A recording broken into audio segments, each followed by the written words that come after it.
Yes! C'est fabuleux! Thomas Levey. Les Grecs. Journal du golf, le podcast sur l'équipe.fr. Salut à tous, bienvenue dans le podcast du Journal du golf. Cette semaine, nous allons parler du public. Quel rôle, quelle relation les spectateurs ont avec les joueurs, quelle influence ont-ils sur le jeu? Nous allons en débattre. Également au menu de la semaine, la 12e place de Tiger Woods au Honda Classic, sans oublier les chroniques de Johanna Claten et Rémi Bedu. Et nous terminerons par la traditionnelle fantaisie de Rémi Rivière. Et pour m'accompagner durant toute la durée de cette émission, Martin Coulon et Benjamin Cadieux du Journal du Golf. Salut messieurs. Salut JP. Salut JP. Et Johanna Claten, joueuse du LPGA et marraine de cette émission. Salut Johanna. Salut JP. Allez, on démarre tout de suite par notre débat. Le PGA Tour était en Floride pour disputer le Honda Classic, remporté en play-off par Justin Thomas. L'Américain a gagné son 8e titre sur le circuit américain. Mais surtout, on a retenu une histoire lors du dernier tour, justement Justin Thomas qui, après son départ du trou numéro 16, a vu un spectateur crier dans la foule « Va dans le bunker !» Voilà. Va dans le bunker. Ouais, c'est mieux en anglais. Hein. Mais donc du coup, JT, ça lui a pas plu. Il a fait exclure le fan. Alors, une petite réaction. Est-ce que vous trouvez la réaction du spectateur démesurée ou la réaction de Justin Thomas démesurée? Je crois que le spectateur avait beaucoup insisté aussi. Il n'a pas fait une seule remarque, il en a fait deux au moment où le tournoi était en train de se jouer. Et évidemment, des grosses sommes d'argent et de gloire et de FedEx Cup pour les joueurs. Donc on peut comprendre le courroux de Justin Thomas. Seulement, vous créez un petit peu un précédent quand vous excluez un fan comme ça devant les caméras et tout le monde est au courant de cette histoire. Et surtout qu'il s'est excusé, Justin Thomas, sur Twitter. Oui, c'est bien de s'excuser, mais le problème c'est que le mal a été fait. Et le problème c'est que le public, et pas seulement aux États-Unis, aime bien être taquin. Donc le problème c'est que Justin Thomas, il s'est fait une petite réputation sur ce coup-là. Et je pense que le public ne va peut-être pas le rater, notamment pourquoi pas à Paris pour la prochaine Ryder Cup, puisqu'on sait que si on titille un peu le joueur, le voir répondre, ça va vite devenir un jeu. C'était comme siffler les hymnes à une époque dans d'autres stades, d'autres sports, ça devient vite un jeu, et c'est ça le problème. Donc, Johanna, une réaction sur ce... Moi je trouvais de toute façon la réaction du spectateur inacceptable, mais ça c'est plus... l'organisation du tournoi, enfin au tournoi, de l'exclure, de faire quelque chose là-dessus, c'est pas aux joueurs, parce que le problème c'est que vu la réaction qu'il a eue, il montre clairement que ça l'affecte. Donc et en plus en s'excusant derrière, c'est le pire, c'est qu'il dit ça se reproduira plus.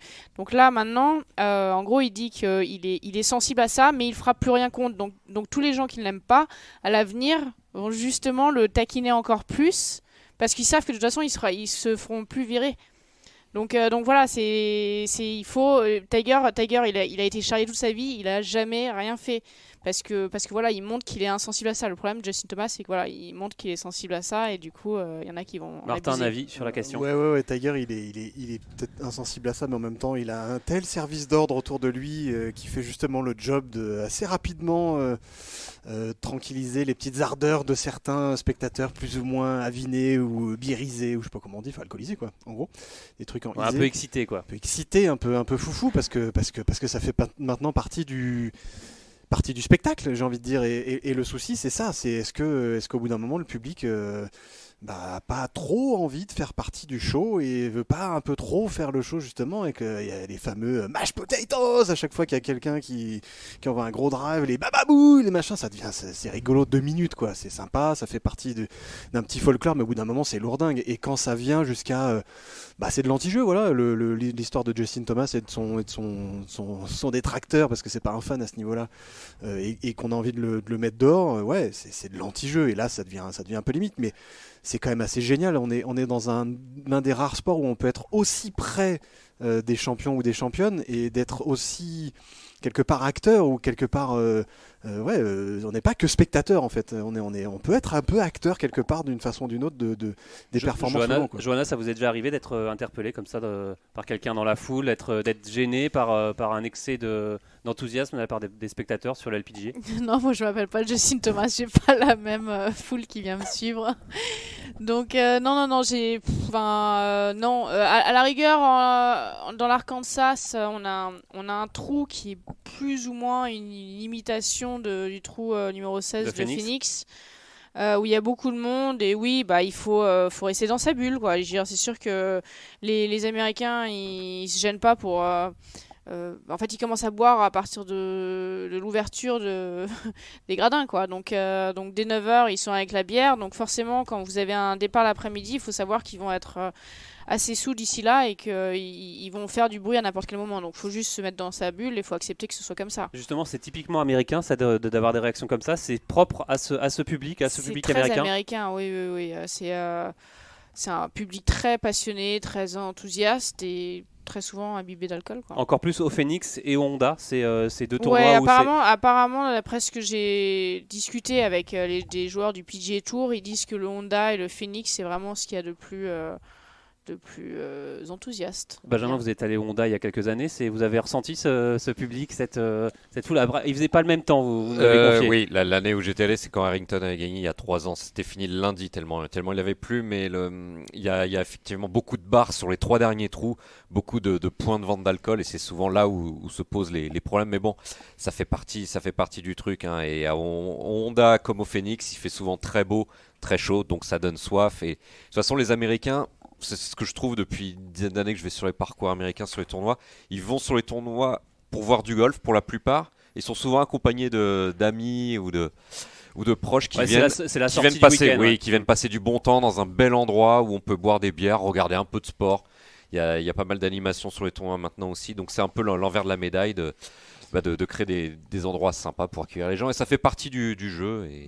Martin, oui, évidemment, et ça devient de plus en plus, on vient plus seulement voir, c'est comme dans n'importe quel événement sportif, on vient plus simplement voir un match de rugby, on vient plus simplement voir un match de foot, on vient plus simplement voir un spectacle, c'est ça? C'est un spectacle, c'est une expérience, c'est une fête, quoi. Et c'est cool que ce soit une fête. Moi je trouve que typiquement, on parle de chez nous, l'Open de France, c'est un peu la fête du golf en France, et c'est plutôt cool. Alors après, on peut toujours dire, oui, il n'y a pas des masses de monde pour faire la fête, mais bon, voilà. Mais ça fait pas partie maintenant des tournois de golf professionnels. Et ceux qui disent, ouais, Phoenix, c'est un peu too much, machin, mais venez pas jouer, les gars. Hein, tu vois, moi, je trouve ça vraiment bien quand c'est ponctuel. On en avait déjà parlé, puis il y a plein d'autres tournois qui font ça aussi. Donc ça fait partie du golf pro moderne maintenant. Voilà, c'est une expérience totale. Alors Martin, vous parlez justement de l'Open de France. Évidemment, quand on pense foule en France, on pense forcément à cet Open de France et ce fameux le trou numéro 1, cette petite tribune naturelle du trou numéro 1. Alors justement, Raphaël Jacquelin nous parle de ce départ et de cette pression qu'il peut y avoir sur ce départ.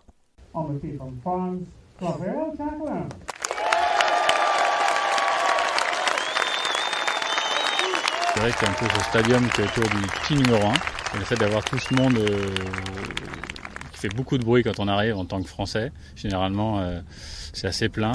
Et d'un seul coup, on entend une mouche voler. Ça met plus de pression que la normale. Donc voilà. Et là, encore une fois, on se dit qu'il y a 40 mètres pour poser la balle. C'est un des coups les plus faciles du parcours. Donc voilà, on se rattrape à ça.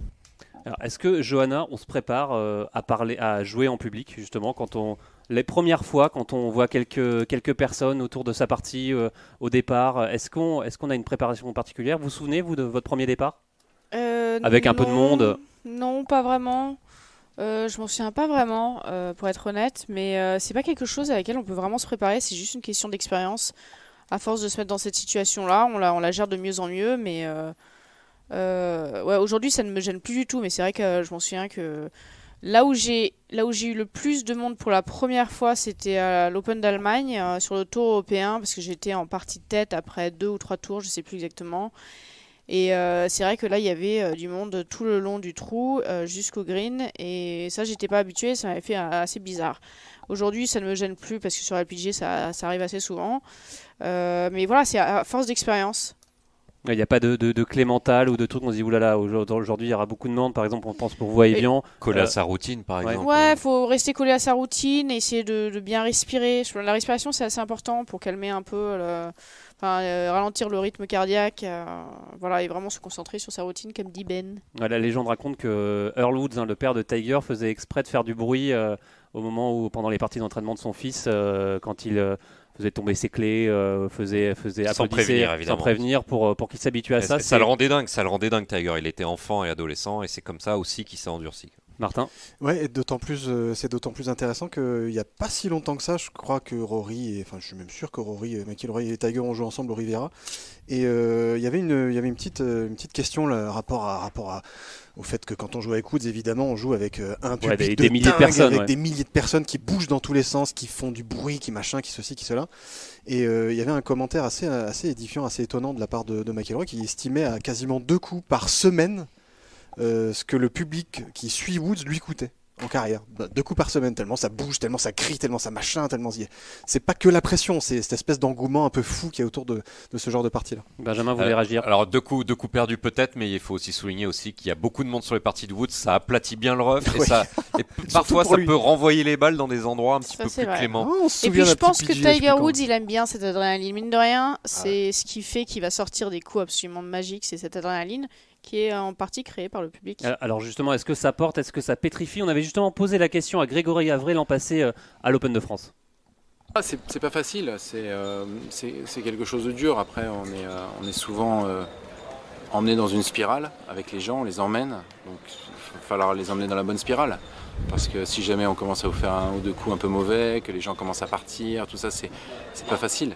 Et par contre, quand on commence à faire des birdies et qu'il y a 1 ou 2 chips qui manquent de rentrer, et qu'il y a 1 ou 2 coups de fer qui finissent pas loin, c'est sûr que les gens sont excités et du coup ça nous booste aussi. Alors justement, Johanna, est-ce que vous avez senti des fois là, à Évian, par exemple, le côté spirale du public, spirale positive? Oui, complètement. Evian, il y a... j'ai un peu tout vécu. J'ai vécu des moments où j'enchaînais les birdies, où tout d'un coup c'était pas trop ça. Il y avait des bogeys, des doubles, et on le sent tout de suite dans l'atmosphère du public. Mais ce qui m'a touché, c'est que le public ne m'a jamais abandonné dans les moments où j'enchaînais les mauvais trous. Il restait avec moi, donc ça c'était sympa. Après c'est vrai que c'est hyper sympa de sentir l'enthousiasme. Moi ça me porte plus qu'autre chose. Benjamin? C'est un truc qui est dingue quand même chez les joueurs pros, je sais pas comment vous faites pour faire abstraction du public. Je crois. Victor Dubuisson nous en avait parlé à l'époque où il nous parlait. Il y a 4 ans déjà. Il nous Ouais, il n'y a pas si longtemps que ça. Il me disait qu'il voyait personne dans le public, il reconnaissait à peine ses proches, notamment quand il y avait beaucoup de monde. Et c'est une qualité que je trouve incroyable chez les joueurs pros, c'est de faire... Être dans sa bulle, rester dans... c'est de faire- Ouais. Je me souviens d'un coup sous pression incroyable, c'était Graham McDowell à la toute fin de la Ryder Cup au Celtic Manor en 2010. Ouais. Il avait mis son coup de fer 5 plein green sur le green du 16, c'était conclu d'ailleurs, le green du 17, pardon, 17, ouais. dans la foulée. Puis, taper son coup plein green, quasiment offrir la Ryder Cup à l'Europe. Et puis ramasser son tee, vous savez, en collant la face de club contre le tee, mettre un petit coup de pied dedans, remettre le tee dans sa poche et continuer entre guillemets comme si de rien n'était, même si on sait que ça bouillait quand même dans sa tête. Ça se voyait pas. Les pros arrivent à masquer ça et comme s'il y avait personne autour d'eux. Vraiment, c'est quelque chose de fascinant et qui explique aussi pourquoi les pros sont si bons, quoi. Faire abstraction de la pression et du monde autour, des gens qui papotent, qui racontent des petites... Ouais, Parce que les joueurs, vous entendez quand même, là, Johanna, les gens qui papotent, qui disent « Oh, il aurait peut-être dû prendre, je sais pas... » des murmures de la foule, ouais, des des conseils, commentaires. des idioties et des choses Ouais, comme mais ça. souvent, quand vous êtes concentré, vous êtes tellement dans votre propre Voilà. monde que... Moi, en tout cas, en ce qui me concerne, je suis incapable de faire 2 choses en même temps. Donc quand je pense à mon golf, alors là, j'ai aucune idée de ce qui se passe autour de moi. Et voilà, et puis vous êtes avec votre caddie, vous parlez avec votre caddie, vous essayez juste de rester un peu dans votre bulle. Benjamin, vous avez l'habitude, vous, des Grands Prix, quand il y a un peu de monde autour de vous dans une partie en tant qu'amateur, c'est compliqué à gérer? Ah oui, bah oui, c'est compliqué. C'est pour ça que les joueurs de Grand Prix sont pas pros. C'est peut-être que sous pression, on disjoncte facilement et on sort complètement de notre routine. Et c'est généralement des axes de travail avec les coachs et notamment qu'on a eu la chance de s'entraîner avec Frank Lorenzo Vera, c'est apprendre à déconnecter entre les coups, à penser à autre chose entre les coups pour se reconnecter uniquement en arrivant à la balle. Mais c'est de toute façon ce qui fait la différence entre les petits bonhommes et puis les grands garçons sur le circuit, c'est la gestion mentale, quoi. Martin? Ouais, rapidement, pour revenir sur cette influence plus ou moins positive du public sur les joueurs, il y a quand même un moment précis où on sent bien que la pression du public, elle est gigantesque, même pour ces immenses joueurs avec un palmarès de dingo. C'est au départ du 1 de la Ryder Cup, quoi. Parce que je me souviens encore une fois, tu parlais, Ben, du Celtic Manor en 2010, je me souviens très très bien d'avoir vu un mec qui s'appelle Ross Fisher, qui est quand même un joueur de très haut calibre. Qui était tout pâle. Mais non seulement Livide. livide, mais avec il avait Parkinson pour planter son tee, quoi. Et c'est quand même un gars qui avait planté quelques tournois, ça fait quelques années qu'il était pro. Ok, c'était sa première Ryder Cup, d'accord. Mais la pression, elle est gigantesque et on sent qu'il y a une espèce de présence du public énorme à ce moment-là. Alors justement, Martin, qui est génial, vous parlez de la Ryder. On avait interrogé justement Nicolas Colsaerts à ce sujet. C'était en 2014 à Glen Eagles. Il n'avait pas joué, il était consultant à l'époque. On l'avait interrogé sur cette pression à la Ryder. Ouais, tu découvres un peu à quel point ce truc te prend à l'intérieur, quoi. C'est beaucoup plus sauvage en fait que ça en a l'air, quoi. Quand tu vis ça de l'intérieur et que tu mets des putts et que tu vois la réaction que ça procure, non seulement au public, quand tu regardes ton partenaire qui te regarde avec un grand sourire et tout ça, c'est vrai que tu te sens un peu pousser des ailes, quoi. Il y a une proximité avec le public et tu sens vraiment que ce public te porte pour représenter au mieux les couleurs de l'Europe. Tu vas ressentir des émotions qui sont quelque part incroyables quand tu joues au golf et en général ça kick ton jeu vers le haut, quoi. Ouais, c'est très particulier comme ambiance, mais voilà, quand tu arrives à la jouer, tu arrives à en profiter autant que le cadre propose, c'est jouissif. Alors là aussi, le public veut jouer un rôle clé. On pense notamment à la Ryder Cup 1999, qui est où le public américain avait été très dur, Benjamin. Il était plus que très dur puisqu'ils avaient carrément pénétré sur le dernier green, alors que Olazabal pouvait encore sauver la situation en rentrant à un putt énorme suite au putt énorme de Justin Leonard. Là, on était allé beaucoup trop loin et je crois que c'est l'exemple à la limite le plus négatif. Le pire, le plus négatif de ces 30 dernières années d'une ambiance qui allait beaucoup trop loin. Là, c'était hors de contrôle. Ouais, la Ryder Cup, c'est un peu un environnement à part, pour le public, pour les joueurs. C'est quelque chose qui est vraiment hors norme. Mais c'est complètement hors norme, et c'est complètement hors norme déjà par le format de fait, et c'est complètement hors norme par le fait que il y a deux équipes de 12 joueurs qui s'affrontent et qui ont chacun le même maillot et qui au lieu de se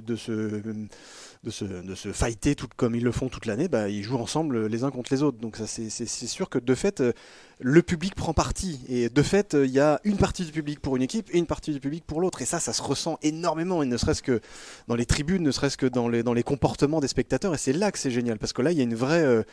Et ce qui est assez génial aussi là, à part à Brooklyn en 99, il n'y a jamais eu vraiment de gros débordements. Enfin, je veux dire, ça reste... On se souvient à Hazeltine, le match entre Patrick Reed et McIlroy, où le public américain a été assez chaud et Patrick Reed avait justement calmé un peu... gentiment en faisant un check à McIlroy pour dire voilà, on est quand même il avait aussi beaucoup joué, il avait su en jouer et emmener McIlroy sur un terrain où McIlroy n'aurait jamais dû aller dans cette bataille de fist pump et de... Ouais, mais quelque part non, au contraire, moi je trouve que c'est justement les joueurs qui ont emmené le public dans ce côté un petit peu too much, un petit peu bourrin, pas d'accord. Pour moi, c'est vraiment Reed qui a emmené McIlroy sur une bataille où il aurait jamais dû aller. C'est vrai qu'on avait McIlroy, on l'avait jamais vu comme ça, il était complètement fou, quoi. Mais il était comme ça à la veille aussi, je veux dire, quand il fait sa petite révérence après avoir mis un eagle au 15 ou au 16, je sais plus, je me souviens malgré plus trop de ça, mais voilà, il y avait ce côté un petit peu, allez, on y va, je vais vous montrer, public de bande de foufous là, qui, voilà, il y a une espèce de réponse, il y a une espèce de dialogue que je trouve plus, voilà, évidemment, faut que ça reste dans le respect, évidemment. Le dialogue de la foule. Le dialogue de la foule, mais mine de rien, il y avait une histoire comme avec Rory, je me souviens qu'il s'était fait un petit peu chahuter.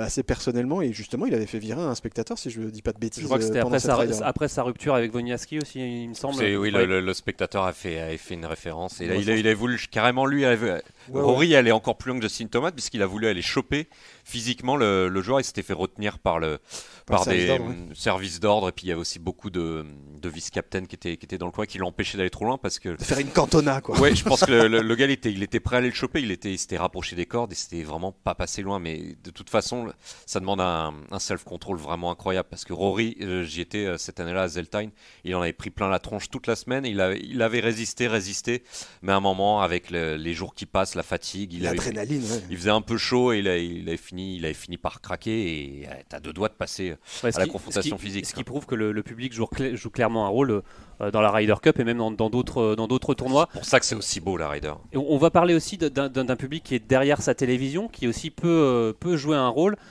qui pouvait jouer un rôle. On se souvient, Masters 2013, Tiger Woods a été pénalisé après coup, après qu'un spectateur ait vu qu'il s'était mal droppé Tiger, donc il avait dénoncé, il avait appelé l'organisation, il avait vu, c'était un peu la dénonciation. Qu'est-ce que vous en pensez, ça, des joueurs qui regardaient, des spectateurs qui regardent la télé, qui disent oulala, là c'est pas bon. C'est pathétique. Enfin, c'est tout simplement pathétique. C'est vraiment, ils ont rien d'autre de mieux à Lexi faire. Thompson aussi avait été, Lexi Thompson, mais c'était complètement ridicule. Non, mais je suis vraiment ravi que cette règle ait changé, quoi. Alors Martin, est-ce qu'on peut rappeler la règle ? Ouais, éventuellement. Oui, là, la règle, c'est que il n'y a plus de possibilité pour un intervenant extérieur d'intervenir de fait devant sa télé ou autre sur le cours du jeu, enfin sur le cours d'une décision arbitrale comme ça a pu être le cas auparavant. Maintenant, il y a des systèmes de monitoring sur les tournois et s'il y a un souci de règle ou une question qui se pose, on s'adresse à l'arbitre qui monitore, qui voit ce que les gens voient à la télé et on prend ou non des décisions tout de suite, pas 4 plombs après et pas avec des... Surtout le jour après, comme avec Lexi. Voilà, pas avec des conséquences complètement abjectes au niveau sportif, comme ça a pu être le cas. Alors pour conclure rapidement, le public finalement joue un rôle prépondérant dans les tournois et dans la Ryder, dans tout ça. Ça fait partie du décor, ça fait partie du jeu. Et c'est le sport professionnel. Bon alors finalement messieurs et Johanna, ce public il fait partie entièrement du jeu de golf. Faut s'adapter, même des comportements un peu spéciaux, un peu excessifs. Oui, complètement. Ça fait vraiment partie du package. Enfin, quand on passe pro, surtout quand on est sur un des circuits dominants, voilà, on sait que le public va être présent, va être pour ou contre vous. Donc voilà, faut l'accepter et il faut jouer avec. Allez, comme chaque semaine, place à la chronique de Johanna Claten. Vous nous expliquez aujourd'hui pourquoi sur les circuits mondiaux, la majorité des vainqueurs ont moins de 30 ans. Alors, raison mentale, physique ou les deux, Johanna ?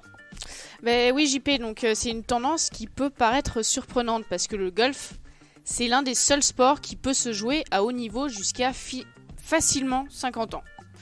Alors la question qui se pose, c'est donc de savoir si c'est plutôt dû à une fatigue physique ou si c'est plutôt mental. Quand on regarde les stats du PGA Tour, 11 joueurs du top 20 ont plus de 30 ans et 2 d'entre eux ont plus de 40 ans. Il suffit d'ailleurs de regarder Tiger la semaine dernière au Honda Classic.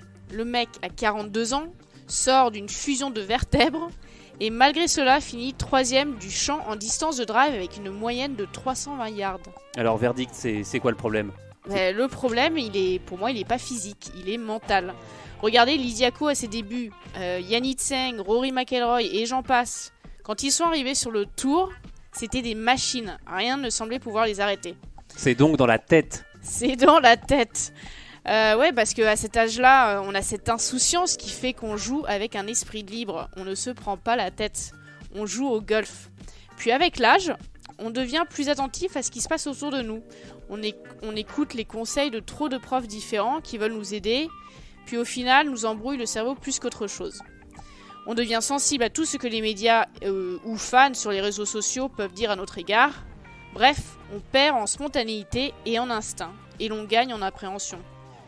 Cependant, on peut lutter contre, en faisant un gros travail mental. La méditation, par exemple, est un excellent moyen de mieux gérer ses émotions et de ne pas attacher d'importance à toutes les distractions qui entourent les joueurs. Alors c'est pour ça peut-être qu'il y a aussi beaucoup de joueurs prennent des préparateurs mentaux au final quand ils sont dans leur carrière pro, hein. Ça peut s'expliquer. Oui, enfin moi je sais qu'au tout début quand on me disait il faudrait que tu prennes un préparateur mental, je disais mais pourquoi, ça va très bien dans ma tête. Aujourd'hui je sens que voilà, c'est quelque chose que j'ai besoin de travailler parce que c'est vrai qu'on joue au début de notre carrière, on joue sans aucune appréhension, on n'a pas de peur, on joue au golf et après je sais pas, on se prend beaucoup plus la tête, donc on ressent beaucoup plus le besoin de faire un gros travail mental. Ouais, d'ailleurs on voyait Michael Lorenzo Vera que vous avez eu dans le prochain numéro du Journal du Golf, Martin Coulon, lui ne voulait pas de préparateur mental au début de sa carrière et après finalement il a changé d'avis, Michael. Ouais, il y a que les cons qui changent pas d'avis, j'ai presque envie de dire, et Mike est loin d'être de ce cas-là et il s'est bien rendu compte que pour être performant globalement parlant et puis vu l'âge avançant et qu'il y avait quand même quelques petites tensions en lui qui lui empêchaient de vraiment développer son niveau, il s'est astreint à la préparation mentale et même à de la psychologie tout court, donc ouais, c'est évident que c'est ultra important, ça fait partie du package de la performance de haut niveau. D'ailleurs, maintenant, ils en ont tous, même vous, Benjamin. Il semblerait que vous ayez un préparateur mental. Ah non, jamais. J'ai essayé la sophro et la visualisation, ça a duré un quart d'heure et je suis vite retourné taper des balles. C'est peut-être pour ça que j'ai jamais été pro au jeu.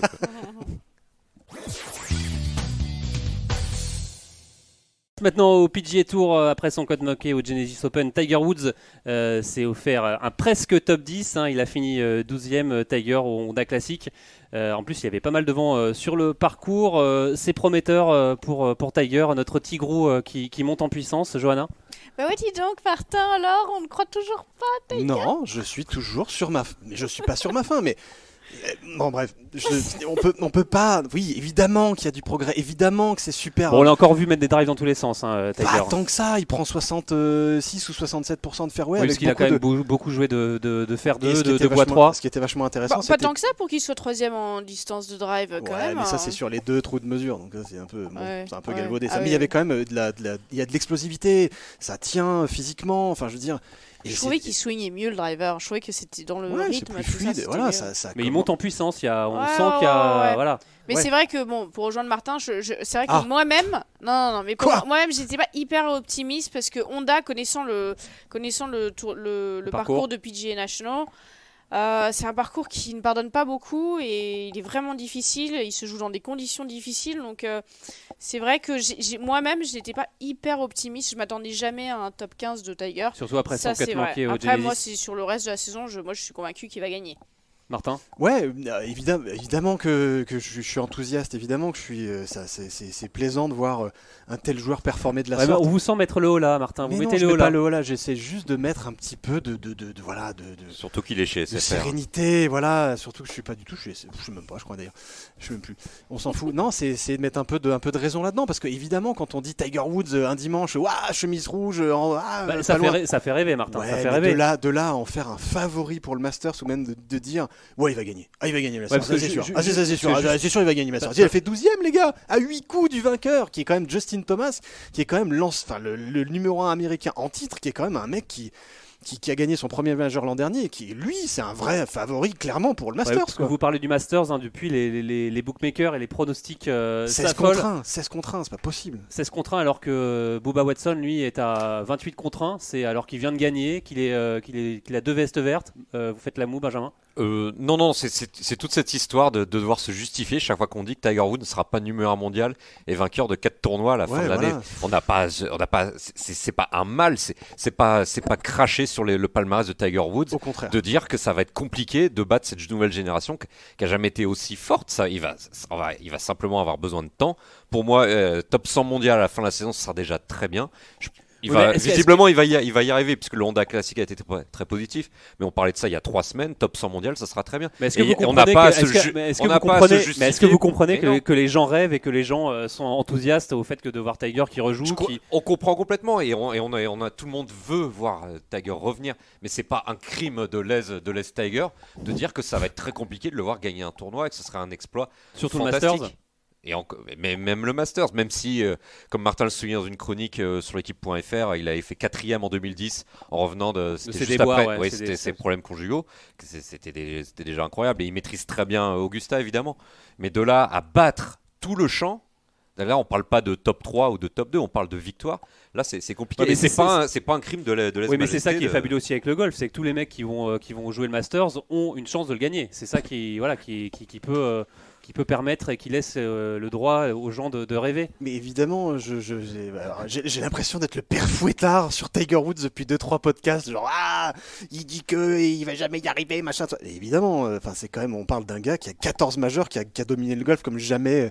Et encore une fois, c'est l'idée, comme tu viens de le dire très justement, merci Ben, l'idée c'est pas de faire un crime de lèse-majesté Tiger, au contraire. Enfin, je veux dire, le gars, c'est celui qui nous a donné à tous envie de jouer au golf et qui nous donne encore envie de nous coltiner des nuits blanches à le regarder parce qu'il joue. Voilà, tant mieux si on génial. se trompe à la limite.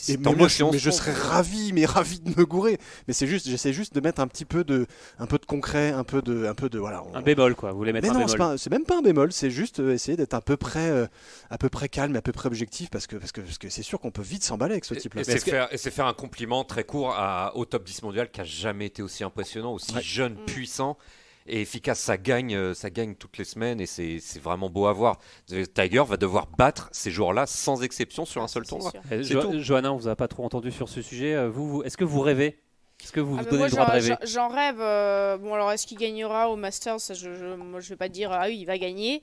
Moi, je pense qu'il va gagner cette année. Je suis sûr qu'il va se qualifier pour la Ryder Cup. Pour moi, disons qu'il y a 80% de chances qu'il se qualifie pour la Ryder Cup, les 20% étant s'il se blesse. Mais d'ailleurs, c'est S'il se Brandon blesse pas, Chambly à qui mon a, avis, qui c'est a bon, donné quoi. 80% de chances de voir Tiger en tant que joueur à la Ryder. Ça aussi, c'est beaucoup. Mais je m'entends super bien avec Brandon. Mais est-ce que c'est pas trop C'est un peu magnifique. trop êtes présomptueux? Complètement. Non, ou pas. Non, Et pas du tout. c'est marrant parce que c'est quand même le type qui défonçait Tiger à longueur de chronique. Ouais, c'est un peu bon. Je sais plus trop quoi en penser moi de Brandon Chambly, que je trouvais plutôt juste dans ses analyses en tout cas de swing. Ouais, évidemment, c'est intéressant de voir un type comme ça s'emballer. Vu la forme de jeu global que Woods est en train de nous proposer ou nous a proposé au Honda Classic. Maintenant, moi, ce que j'ai envie de voir avant le Masters, c'est de le voir jouer encore, vas-y, fais-nous des grosses perfs, continue comme ça, c'est génial de le voir progresser. Alors justement, Mais ça manque de grosses perfs. Viens à Saint-Omer, Tiger. Viens à Saint-Aubin aussi, c'est la, cool. la grosse perf, elle peut arriver peut-être au Bail, à la Il a gagné 8 Ouais. fois là-bas, Il a- 7 oui, fois. Exactement, Ouais, 8 fois. c'est tout, 8 fois, ouais. C'est son jardin où il habite là-bas. Ouais, ça va en dire long. Ouais, à il mon connaît avis. bien là-bas, Mm. donc il peut très bien faire sa grosse perf là-bas. Ouais, mais Il peut, oui. Pourquoi Ça- vous soufflez, Martin? Mais Bah, vous soufflez mais encore. encore, oui. Mais est-ce qu'il a officialisé le fait qu'il C'est allait pas encore jouer officialisé, Pas mais, encore. mais s'il y a un tournoi à jouer, c'est celui-là. Oui. Pas encore. Je crois qu'il pour veut le jouer mettre bien Tampa en Bay aussi. confiance. Le je crois qu'il veut. Valspar, ça ce serait Le peut-être plus Valspar, oui. intéressant parce qu'apparemment le parcours du Valspar qui est Copperhead a un petit air d'Augusta avec beaucoup de dénivelé, des grands pins un peu un peu géorgiens. Pour Comme se mettre en Saint-Aubin. ambiance, c'est plus intéressant. Exactement comme Saint-Aubin. Merci JP. Allez, c'est l'heure de la traditionnelle question de la semaine avec vous, Rémi Bedu. On le rappelle, hein, vous êtes pro à Montgriffon avec une académie de putting des plus réputées, basée sur la technologie du Sam Putt Lab. C'est désormais une habitude de vous avoir dans le podcast du Journal du Golf. Alors aujourd'hui, votre question, est-ce que c'est un avantage d'avoir un ministre des Sports, Laura Flessel, qui est golfeuse et ancienne sportive de haut niveau? Est-ce que c'est un avantage pour le golf français? Alors Rémi? Parce que déjà j'ai apprécié que Laura Flessel, qui est notre ministre des Sports, félicite et tweet la victoire de Céline Boutier en Australie. Je trouve que c'est mettre en avant à la fois le golf féminin et le golf. Donc en cette année de Ryder Cup, j'y vois un très bon signe. Alors, est-ce que du coup, c'est un avantage ou non d'avoir une golfeuse et ancienne sportive de haut niveau au poste de ministre des Sports? Alors justement, c'est un petit peu la question que j'ai posée et les avis sont très partagés. En fait, les internautes sont assez pessimistes en disant que finalement on avait eu Jean-François Lamour qui était lui aussi golfeur et que ça n'avait pas apporté grand-chose. Jeff Love, On celui avait qu'on eu surnomme. On avait eu aussi un président de la République, François Mitterrand, qui jouait beaucoup au golf et finalement... Ouais, il jouait beaucoup. Il jouait en cachette, Il je jouait, crois. il jouait en cachette. Hein. C'était pas en France, c'est pas trop. D'ailleurs, je crois même qu'il y a un, il y a, il y a comme un, Donald Trump qui joue. il y a un practice sous l'Assemblée nationale. 100 jours sur 360. Il paraît que c'est dans Il y a un dans practice. l'abri nucléaire. Je crois la légende voudrait qu'il y aurait des filets pour taper des balles. Non, c'est pas une légende. C'est pas une légende. C'est pas une légende. Ça existait dans les années début des années 2000. Mais c'est encore. toujours caché. Hein. Ils veulent pas trop dire. Ouais, je crois qu'il Je a crois été qu'il y est démonté. plus, puisque la Ouais. dernière fois que je suis allé à l'Assemblée nationale, j'avais demandé à un député, mais il n'était pas du tout. au Alors courant. d'ailleurs, Rémi, ce qui est marrant, c'est qu'en France, jouer quand on est président, jouer au golf, c'est un peu, c'est mal vu. Alors qu'aux États-Unis, c'est complètement l'inverse. Faut Ah jouer oui. au golf pour être président. Voilà, Donald Ouais. Trump n'y manque pas. Alors je reviens sur le caché ou pas caché. En fait, à l'Assemblée nationale, il y a en effet un practice de golf. Et j'en suis sûr puisque c'est un collègue et ami qui donne les cours là-haut. C'est Voilà. bien noté. Merci beaucoup, Rémi. On vous Voilà. retrouve la semaine prochaine pour votre nouvelle question de la semaine. Merci, Rémi. À bientôt. Allez, quelques infos maintenant. En bref, on va l'accueillir. C'est Rémi Ah. Rivière, notre homme du Sud, à l'accent qui sent bon Rémito. le soleil en cette période hivernale où il neige de par chez vous, Rémi. Absolument. Il neige à gros flocons du il côté neige de dans Toulouse, on me signale. toute c'est la région ça sud-ouest, il me semble, Jean-Philippe. Ouais, Alors, exactement. vous allez nous donner quelques infos en bref. On va d'ailleurs commencer par la France qui gagne avec Céline Boutier qui a remporté son deuxième titre sur le Ladies European Tour. Belle victoire en effet de Céline Boutier, très loin de la neige. Hein. C'était ce week-end en Australie, plus précisément au Ladies Classic Bonville. Mais très près des kangourous. La Française était déjà en tête de samedi après 3 tours. Elle n'a pas craqué dimanche. Elle s'impose à -10 avec 2 coups d'avance sur l'américaine Katie Burnett. Et c'est déjà déjà sa deuxième victoire sur le circuit européen à 24 ans. On écoute la réaction de la championne. Je suis super contente de décrocher ma deuxième victoire en Australie. C'était un tournoi incroyable et un parcours encore meilleur. Et je suis juste super contente d'avoir pu finir aujourd'hui et j'ai fait tout ce que j'ai pu, donc j'ai aucun regret. Oui, c'est vrai que j'ai eu un début de saison un peu difficile, donc de décrocher une victoire, une deuxième victoire sur le LED si tôt, c'est vrai que ça me rend un peu plus confiante pour le reste de la saison et j'espère en décrocher encore quelques-unes. C'est le Scottish Open qu'elle a gagné. Rémi, vous avez noté ces notes de cornemuse d'ailleurs qui c'était très belle jolie mélodie. Hein. Absolument. Alors Céline Boutier donc, va jouer en parallèle sur le circuit européen et sur le LPGA Tour, qui est, on le rappelle, l'élite américaine. La saison dernière, Boutier avait fait forte impression sur la deuxième division, le Symetra Tour, en gagnant 2 fois. Donc souhaitons-lui autant de réussite pour cette saison, et c'est déjà bien parti. Alors une autre info, mais ça se passe sur le Challenge Tour. On ne connaît toujours pas la destination de la grande finale, mais par contre on aura un nouveau tournoi en France, Rémi.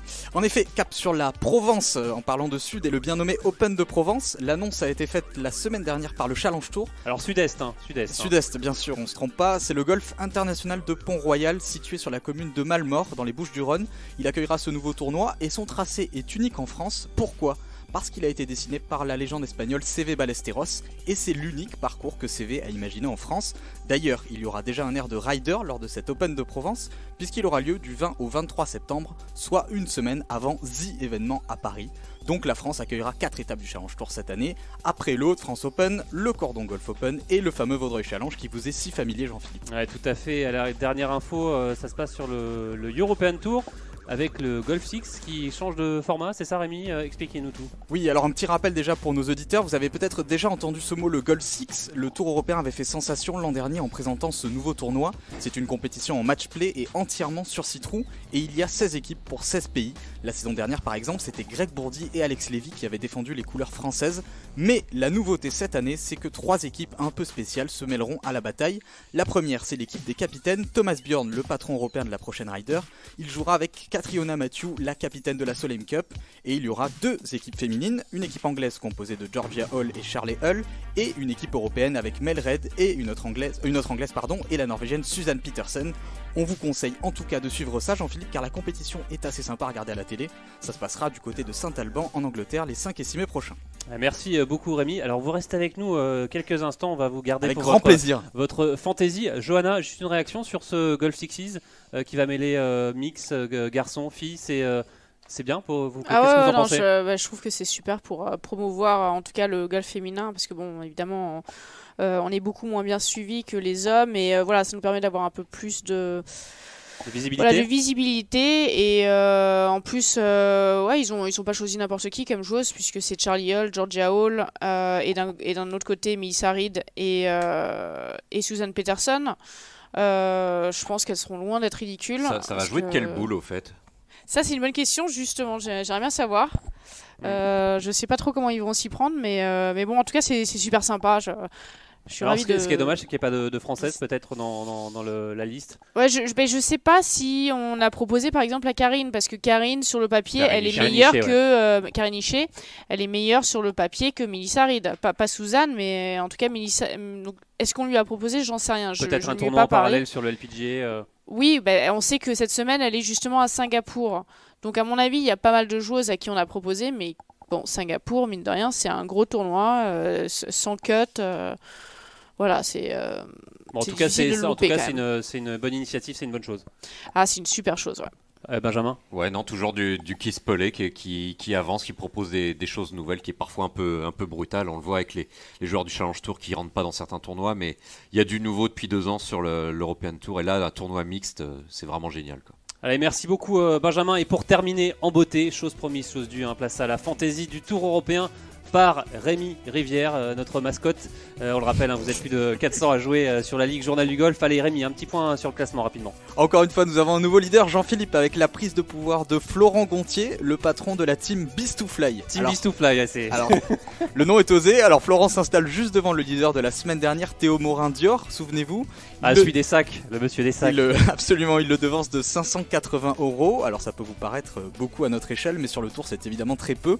Et je vous vois venir, Jean-Philippe, vous vous demandez où est l'équipe du JDG. Ah bah on est loin derrière sûrement. Eh bien, elle s'enfonce inexorablement dans le ventre mou du classement. Alors ce qui est marrant, c'est qu'on on avait suivi quand même les conseils de Sébastien Kecherberger, qui était censé être très très fort en fantasy, qui est aux alentours d'un collaborateur du journal du golf. Ah, Sébi. Oui, c'est exactement Sébi, qui bosse aussi pour la Fédération française de golf. On le salue, Sébastien, mais Sébastien nous a donné des mauvais tuyaux. Est-ce qu'il l'a fait exprès? Ça n'a pas très bien marché en effet, ouais. Donc voilà, 210e à 1 million d'euros de la tête. Pour l'instant, c'est pas facile pour nous. Bon, on va se rattraper cette semaine, allez. Hein, d'ailleurs, c'est Mexico, c'est le WGC. Qu'est-ce qu'on peut faire pour redresser la pente? Alors oui, Jean-Philippe, nous allons dévoiler la composition. Arrêtez d'écouter Sébastien. Nous allons dévoiler notre composition, mais vous l'attendez tous, j'en suis convaincu. Mais avant ça, nous allons vous donner l'équipe du leader. Ah bah oui. Puisque nous avons appelé Florent de la team Beast to Fly. Et de la team Beast to Fly absolument, et qui nous a gracieusement révélé ses choix pour Mexico. On l'écoute. Les deux sûrs pour moi, c'est Fleetwood et Ram. Les deux, on peut pas passer à côté. Hein. J'ai Noren, Justin Rose, Peter et Kazé. Je fais une première équipe le lundi et je modifie jusqu'au dernier moment, en fonction des joueurs que j'aime bien, la forme du moment, les derniers tournois qu'ils ont joués. Et je regarde aussi un peu l'année dernière, l'année d'avant, ce qu'ils ont fait sur le tournoi, s'ils connaissent bien le parcours, enfin, etc. Mais bon, c'est beaucoup de feeling. Là, franchement, c'est compliqué. Autant les autres tournois, il y a toujours des joueurs qui ressortent vachement, mais là, il y a trop de monde. Hein. Pour l'instant, Ouais, c'est une team très intéressante avec une pointe d'accent du sud aussi, Rémi. Hein. Ah ben vous l'avez bien reconnu. C'est un collègue à vous. Absolument. Alors qu'est-ce que vous allez faire, vous? Un copier-coller de la team Beast to Fly? On va essayer de rester sérieux cette fois-ci. On va simplement mettre des gros joueurs parce que WGC oblige. On prend Alex Noren en capitaine parce qu'ils ont une forme redoutable. On a Fleetwood, Ram, Rose qui sont aussi avec nous. Donc voilà, on met des grosses têtes. À deux prononcer membres. Rose. Rose, si on veut prononcer gagner. Rose évidemment, c'est pour les winners. 2 membres du top 5 mondial, plus Fleetwood qui est 11e au classement. Et puis on va tenter 2 paris entre guillemets. Alors premier qui n'en est qu'un à moitié puisque c'est Ross Fisher. Il avait failli gagner à Abu Dhabi en janvier. Il avait terminé à deuxième à 2 coups de Fleetwood. Mais ça reste un petit pari puisqu'il n'a pas joué un seul tournoi depuis 1 mois. Et le deuxième pari, c'est Xander Schauffele. C'est osé ça, Xander Schauffele. Le tout jeune américain, vous avez peut-être déjà entendu son nom lorsqu'il a gagné la finale de la FedEx Cup l'année dernière alors qu'il n'était qu'un simple rookie. Et bien cette saison, Schauffele n'a plus rien de rookie et on le voit bien performer à Mexico. Allez, merci beaucoup Rémi pour cette fantaisie. On va écouter, on va appliquer vos conseils à la lettre et on va vous retrouver la semaine prochaine comme d'habitude. Et merci à vous de nous avoir suivis. C'est la fin de cette émission. Merci à Hugo Ponce pour la réalisation. Et on se retrouve la semaine prochaine. Salut! Journal du golf, le podcast sur l'équipe.fr.